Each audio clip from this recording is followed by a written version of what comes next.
আজকাল অনেক লোকই বলে আমি একজন প্রভাবশালী ব্যক্তি হতে চাই। ইউটিউবে কিভাবে একজন ইনফ্লুয়েন্সার হবেন এমন ভিডিওতে ভরা, এবং স্কুলগুলোতে আমাদের বলা হয় যে প্রভাবশালী অবস্থানে পৌঁছানোর জন্য আমাদের ভালো যোগ্যতা তৈরি করতে হবে।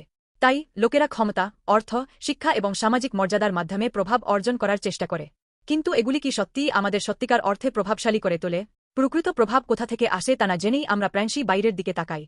সলোমন, যদিও তিনি সদ্য রাজা হয়েছিলেন, শুধুমাত্র তার বয়স বা অভিজ্ঞতার কারণে নয়, বরং ঈশ্বরের প্রজ্ঞা দিয়ে বিচার করার কারণে তিনি সত্যিকারের সম্মান ও ভয় অর্জন করেছিলেন। 1 রাজাবলি 3:28।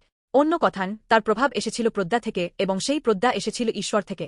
একটি শিশুর সত্যিকারের মাকে খুঁজে বের করার ক্ষেত্রে সলোমনের বিচার কেবল জ্ঞান বা আইন দিয়ে সমাধান করা কঠিন ছিল।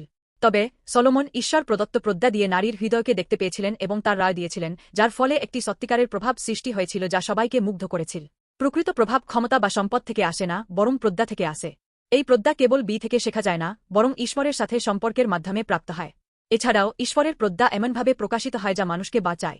সলোমনের বিচার কেবল জয় বা পরাজয় সম্পর্কে ছিল না, এটি ছিল একটি শিশুর জীবন রক্ষা এবং সত্যিকারের মাকে প্রকাশ করা। এটাই ঈশ্বরের পথ।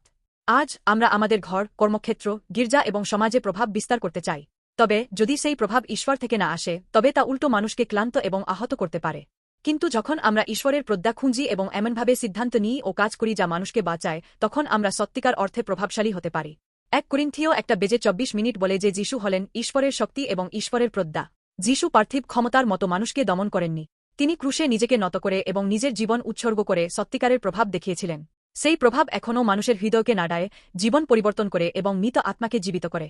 প্রিয় বন্ধুরা, আমরা যে প্রভাবের আকাঙ্ক্ষা করি তা পার্থিব মানদণ্ড অনুসরণ করা উচিত নয়, বরং ঈশ্বরের প্রজ্ঞা দ্বারা মানুষকে বাঁচানোর উপায়ে প্রকাশিত হওয়া উচিত।